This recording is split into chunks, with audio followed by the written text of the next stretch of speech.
I think I already did some vlogs regarding kapre. For how many times, I guess. But you know what? Among all of these entities or dark forces, ito po talaga yung masasabi kong talagang mapapatunayan na nakita nung pumanaw kong tiyuhin. Ito po ay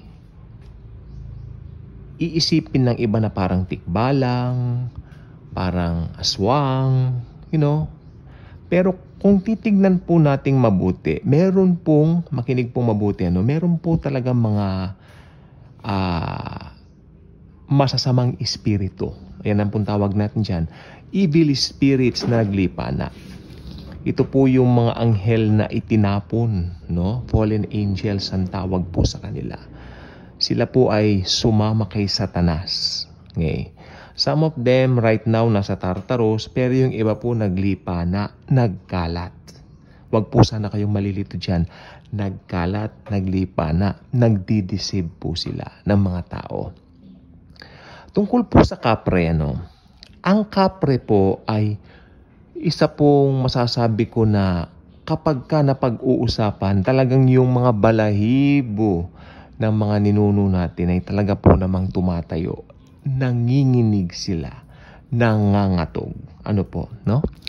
At ito pong kwentong ito, I think kung talagang makikita nyo po yung mga lumang vlogs natin regarding kapre, ito po ay nakapaloob na rin po doon. Pero right now, tutukan lang po natin ano ba ang nangyari nung Holy Week ng 1978. So, alam po ninyo, nung 1978,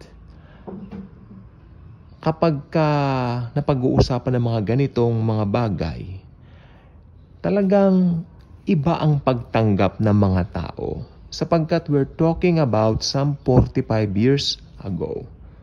It's not the same as now. We have our new technologies, new gadgets. During that time, talaga naman po. Especially may mga radyo during that time, pag gabi na, yung gabi ng lagim, di ba? Yan ang pinapakinggan po nila. But, ito pong nangyari sa aking tiyuhin noong taon ng 1978, nasabi ko na nga po, ito po ay hindi niya malilimutan. Sapagkat, alam po ba ninyo, noong araw, kapag ka dumarating yung tanghali, especially wala naman pong pasok, syempre, ito po ay Holy Week. Hindi po ako nagkakamali, Huwebes Santo yata ito nangyari, o Biyernes Santo pa nga mismo, actually, Siya po ay pumapanik doon sa second floor. Pero, syempre, pumapanik po siya roon, nagre-relax siya. Nagpapatugtog siya ng plaka. Alam niyo yung long-playing album ng Saturday Night Fever? Soundtrack po ito ng ang kumakanta rito yung The Bee Gees, Barry Gibb, Maurice Gibb, Robin Gibb, di ba? Yung paborito niyang kanta rito yung Stayin' Alive. Habang tinutugtog niya doon sa kanyang record player, may record player po kasi doon sa ikalawang palapag na yun ng lumang bahay. Bali, ancestral house na po yun, ng mga ninuno namin. Siya po'y pumanik doon at nagpapatugtog nga po kasi siguro naboboring po. Pero naaalala niya, during that time, hininaan lang niya kasi sa di kalayuan may nagpapabasa ng Pasyong Mahal. Hindi ba? Alam naman po natin yan. Habang abala ang mga tao, nandun sa mga pabasa, nanonood ng mga penitensya, siya ayaw niyang ganon. Mas pinili niya nagpapatugtog ng plaka, nakikinig ng music. Hanggang dito po sa tapat mismo ng puno ng atis at saka puno ng bayabas. Magkatabi kasi yan, po. So, mataas yung puno ng bayabas. Mataas-taas ng konti kumpara dun sa puno nga po ng atis. At kapag ikaw po ay nandun po sa second floor, ito ay talagang mas makikita mong mayabong yung puno nito. Ito nga pong bayabas na ito. Katabi ng punong atis po eh. And then all of a sudden, mga bandang 3:00 daw po ng hapon, siya po ay nanghilakbot at tunay nga po namang nagulat. Kasi kanya pong nakita ang kapre. Nakakita siya ng kapre. Ang laki-laki, balbon, at may sigarilyo. Tabako. Nung una, I was young.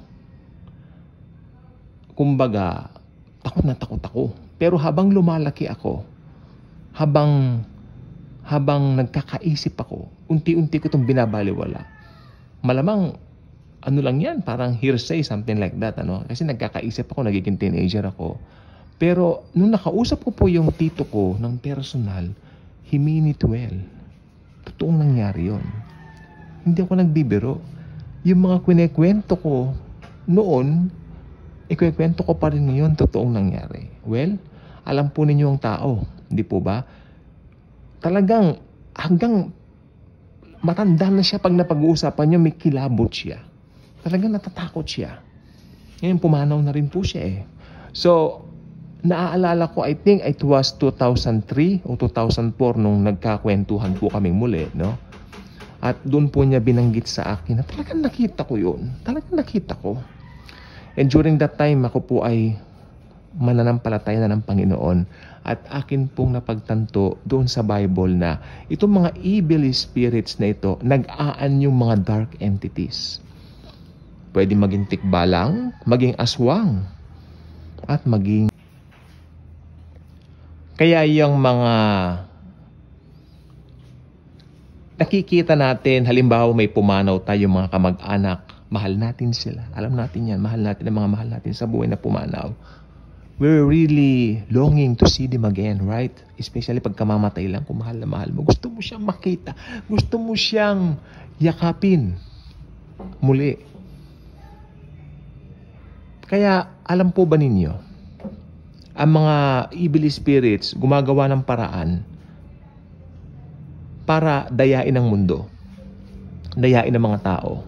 Kaya ang gagawin ng mga evil spirits, gagayahin nila yung anyo ng mahal ninyo sa buhay. Ano? At sila po ay magpapakita ron sa namatayan.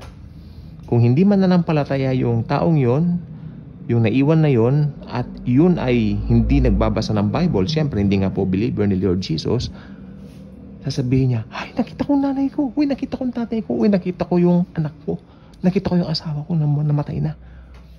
Kasi nga po, nakita talaga nila. Ang pinag-uusapan, nakita nila, sila talaga yun. You know what, my dad, namatay po yung kanyang mother, lola ko. Kamamatay lang ng aking nanay, sabi niya, my mom just died, kanya. And then nakita ko, pag lingon ko roon ika sa side ng pintuan, nandun daw yung kanyang mother, nakita ng father ko, ng dad ko, nakatawa raw sa kanya. Hindi pinansin ng daddy ko. Kristiyano ang daddy ko eh. Familiar spirit yan. Sabi niya, pagdating niya sa bahay, kwento niya sa amin, gusto kong goyoin ni Satanas. Iba talaga pa nagbabasa ka ng Biblia. Hindi ka pwedeng goyoin ni Satanas. So, alam po ba na itong family namin, marami po experience sa supernaturals. Pero since I am a believer, nakafocus lang ako sa Panginoon, alam ko hindi kami pababayaan, nandyan lagi siya. Nandyan lagi siya to protect us. Ang dami po. Pero ang tungkol naman po dito sa mga kapre, balik po tayo, ano po, ito po kasi ay entities din na popular.